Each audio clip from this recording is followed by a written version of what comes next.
Baiklah, Assalamualaikum warahmatullahi wabarakatuh. Saya Sinta adalah Nafas.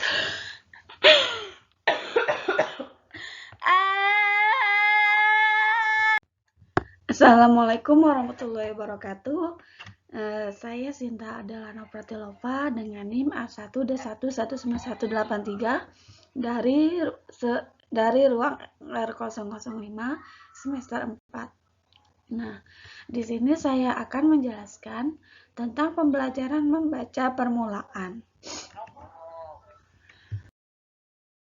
Baiklah, di sini ada slide menjelaskan tentang pembelajaran membaca dan menulis permulaan. Pembelajaran membaca menulis di kelas rendah. MMP merupakan kependekan dari membaca menulis permulaan. Sesuai dengan kepanjangannya itu, MMP merupakan program pembelajaran yang diorientasikan kepada kemampuan membaca dan menulis permulaan di kelas-kelas awal pada saat anak-anak mulai memasuki bangku sekolah.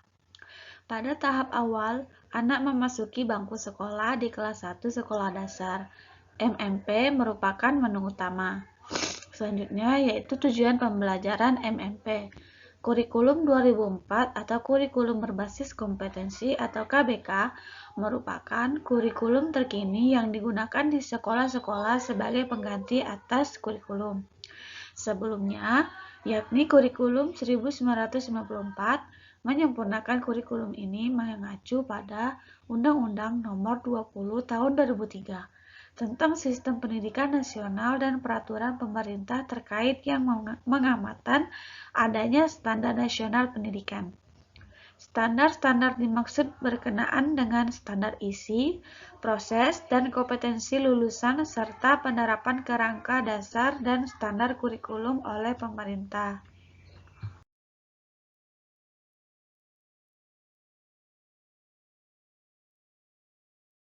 Baiklah, di slide selanjutnya yaitu strategi pembelajaran MMP. Strategi pembelajaran MMP terbagi menjadi 7 metode, yaitu metode pembelajaran MMP, metode bunyi, metode eja, metode suku kata, metode global, dan metode SAS. Selanjutnya yaitu model pembelajaran MMP. Mengenai pemilihan metode pembelajaran MMP, apa yang paling tepat digunakan oleh guru bagi pembelajar pemula tidaklah begitu penting. Guru dapat memilih metode MMP yang paling tepat dan paling cocok sesuai dengan situasi dan kondisi siswanya.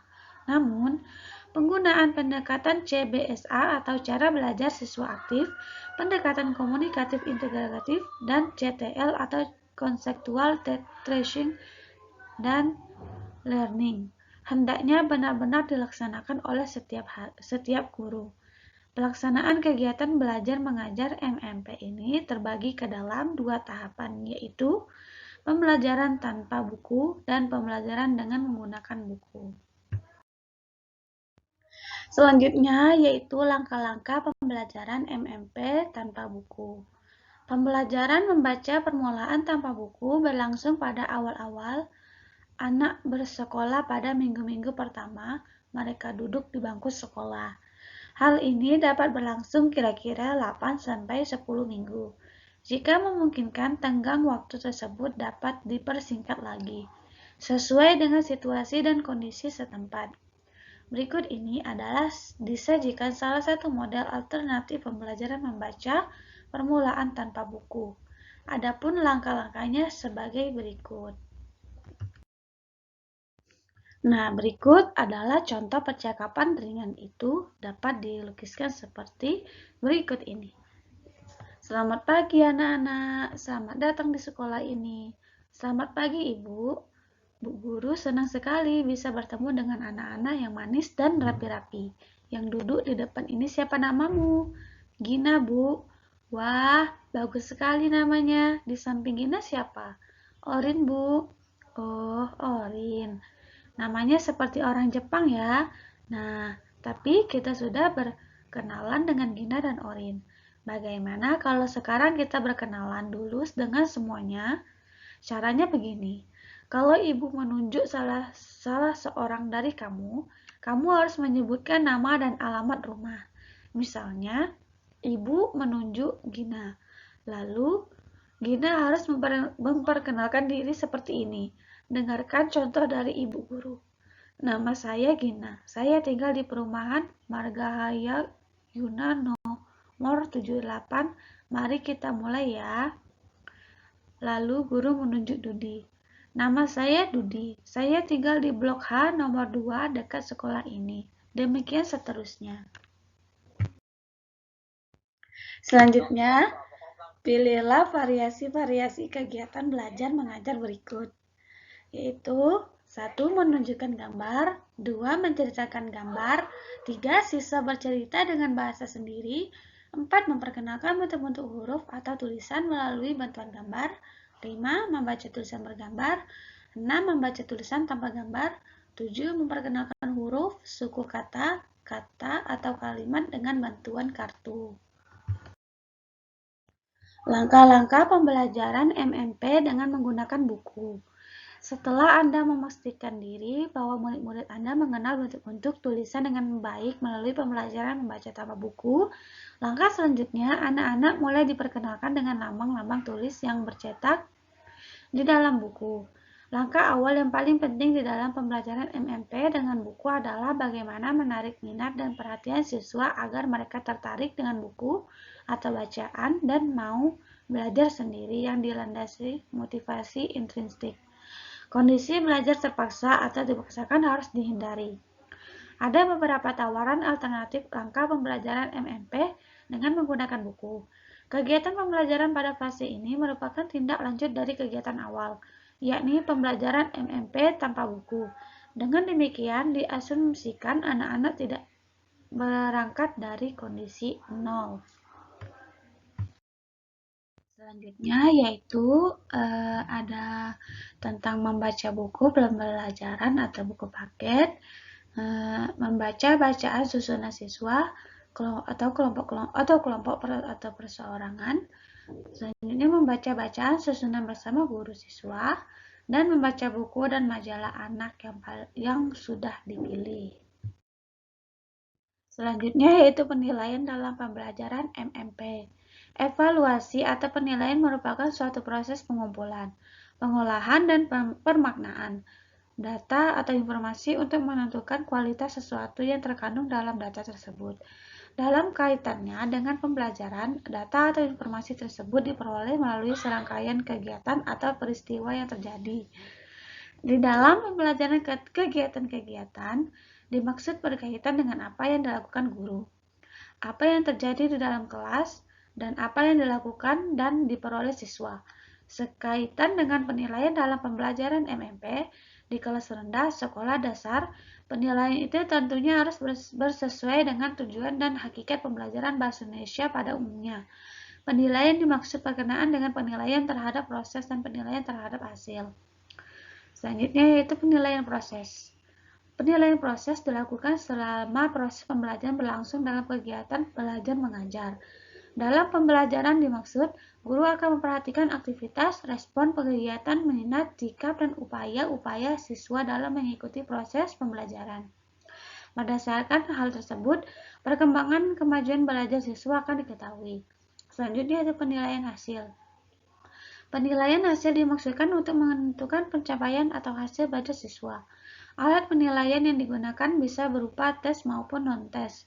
Untuk menilai pencapaian hasil belajar siswa dalam pembelajaran MMP di kelas rendah dimaksudkan untuk menilai kemampuan siswa dalam hal atau kemelete kehurufan yang dicapainya. Kemampuan-kemampuan dimaksud meliputi pengenalan atau satuan-satuan lambang bahasa yang berupa huruf, suku kata, dan kalimat sederhana. Selanjutnya yaitu pembelajaran membaca di SD. Selanjutnya yaitu pengertian pembelajaran bahasa Indonesia dengan fokus membaca dan tujuan pembelajaran membaca di kelas rendah. Pembelajaran bahasa Indonesia dari jenjang SD sampai SMA dilaksanakan secara terpadu di antara 4 keterampilan yang ada, yaitu keterampilan mendengarkan atau menyimak, berbicara, membaca, dan menulis. Tidak hanya 4 keterampilan itu saja yang dipadukan, tetapi semua aspek kebahasaan dipadukan.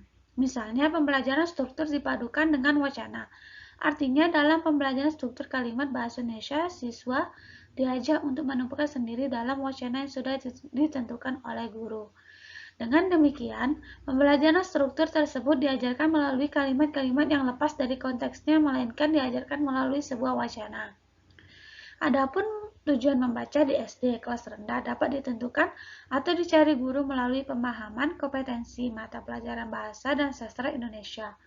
Yang termasuk SD kelas rendah adalah kelas 1 dan 2, sedangkan SD kelas tinggi mulai kelas 3 sampai dengan kelas 6.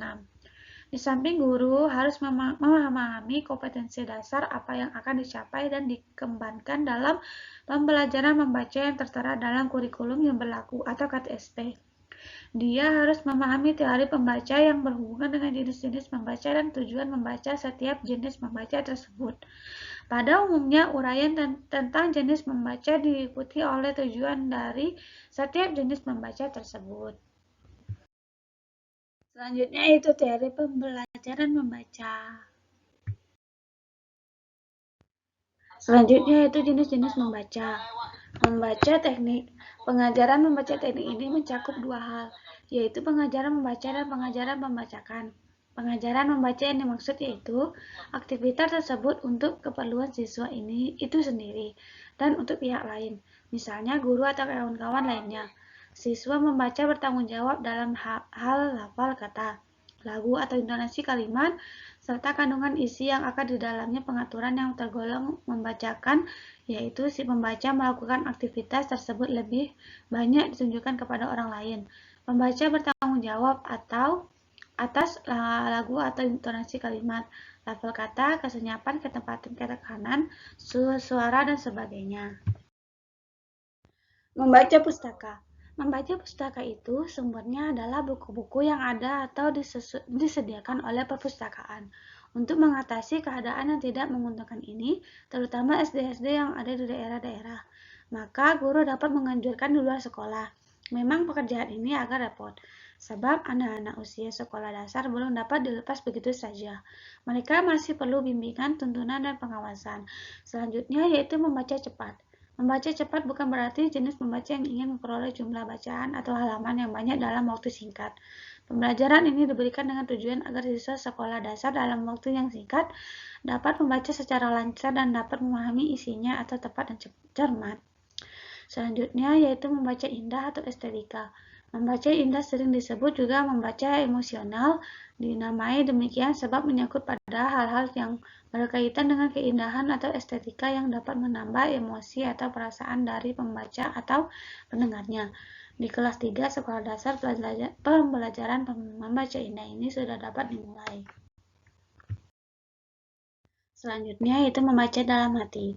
Membaca dalam hati pada hakikatnya merupakan kegiatan membaca bagi orang-orang yang telah dewasa.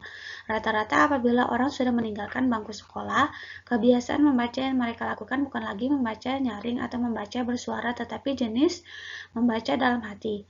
Jenis-jenis ini melibatkan dua sarana kelengkapan hidup setiap manusia, yaitu mata dan ingatan.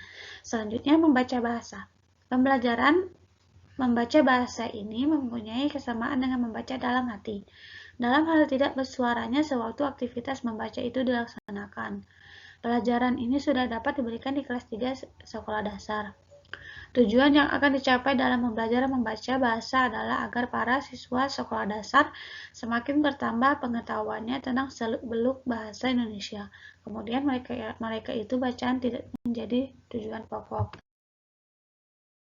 Selanjutnya yaitu pelaksanaan pembelajaran membaca. Selanjutnya itu membaca. Membaca itu terbagi dua, yaitu hakikat dan tujuan membaca. Hakikat membaca, pada hakikatnya aktivitas membaca terdiri dari dua bagian, yaitu membaca sebagai proses dan membaca sebagai produk.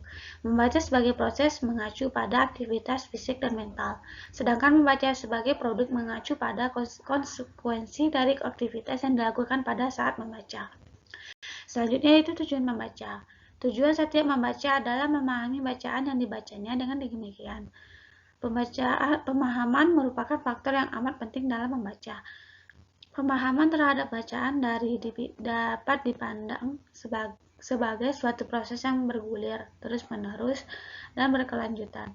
Membaca pemahaman sebagai suatu proses mempercayai bahwa upaya memahami bacaan sudah terjadi ketika kita belum membaca buku apapun. Kemudian, pemahaman itu menapaki tahapan yang berbeda dan terus berubah saat baris demi baris, kalimat demi kalimat, paragraf demi paragraf dari bacaan mulai kita baca. Selanjutnya yaitu ada teks bacaan.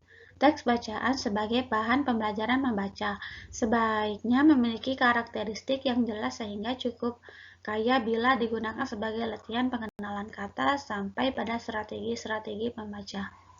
Selanjutnya itu teknik dan strategi pembelajaran membaca. Untuk meningkatkan pemahaman terhadap keseluruhan teks, biasanya guru menerapkan kegiatan prabaca, kegiatan inti membaca, dan kegiatan pasca baca dalam kegiatan membaca. Selanjutnya yaitu menulis. Menulis merupakan kegiatan yang dilakukan seseorang untuk menghasilkan sebuah tulisan. Sebenarnya, kegiatan menulis yang menghasilkan sebuah tulisan sering kita lakukan. Misalnya, mencatat pesan atau menulis memo untuk teman, akan tetapi menulis yang akan dibicarakan dalam kegiatan belajar ini lebih luas pengertiannya daripada sekadar melakukan perbuatan atau menghasilkan tujuan seperti telah disebutkan tadi. Baiklah, itulah presentasi dari saya. Kurang lebihnya saya mohon maaf. Saya akhiri. Wassalamualaikum warahmatullahi wabarakatuh.